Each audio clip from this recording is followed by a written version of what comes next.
রাজ্যের মুখ্যমন্ত্রী মমতা বন্দ্যোপাধ্যায় তিনি বারবার বলেছেন যে বেআইনিভাবে পুকুর বা জলাশয় ভরাট করা চলবে না, কিন্তু বোলপুর থেকে যে খবর উঠে আসছে সেখানে পুকুর ভরাট করে বেআইনি নির্মাণের অভিযোগ উঠছে।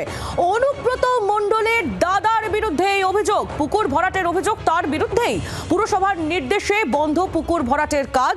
৫ নম্বর ওয়ার্ডের কালীমোহন পল্লীতে পুকুর ভরাটের কাজ চলছিল বলেই অভিযোগ, এবং এই অভিযোগের তীর অনুব্রত মণ্ডলের দাদার বিরুদ্ধে। স্বাভাবিকভাবেই এলাকায় রাজনৈতিক উত্তেজনা। প্রসেনজিৎ মালাকার আমাদের প্রতিনিধি আরো বিস্তারিত আমাদের জানাবেন। প্রসেনজিৎ, কি চলছে এখন সেখানে?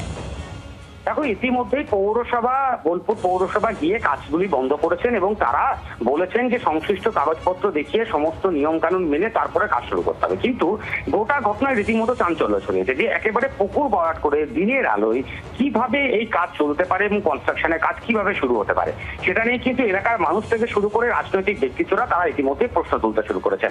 আর প্রশ্ন তুলবেনই না কেন, কারণ যার বিরুদ্ধে অভিযোগ উঠছে তিনি খোদ অনুব্রত মণ্ডল, বীরভূম জেলার দাপুটে তৃণমূল নেতা, তার পাশাপাশি কোর কমিটির সদস্য।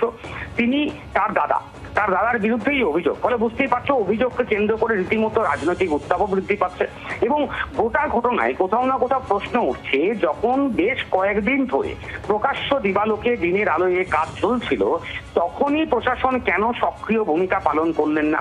কেন প্রথম থেকে প্রশাসন সক্রিয় ভূমিকা নিতে দেখা গেল না? এই প্রশ্নটা কিন্তু ইতিমধ্যেই বিরোধীরা তুলছেন এবং গোটা ঘটনাকে কেন্দ্র করে উচ্চ দপ্তর অর্থাৎ আধিকারিক যারা রয়েছেন, প্রশাসনিক আধিকারিকরা, তারা যাতে দ্রুত ব্যবস্থা গ্রহণ করেন সেই দাবি কিন্তু এখন জানাচ্ছেন ওই এলাকার মানুষেরা।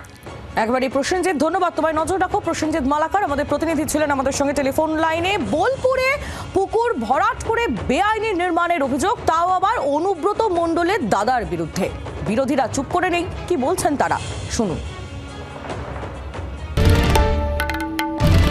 বাংলার আওয়াজ, বাঙালির আবেগ, জি 24 ঘন্টা।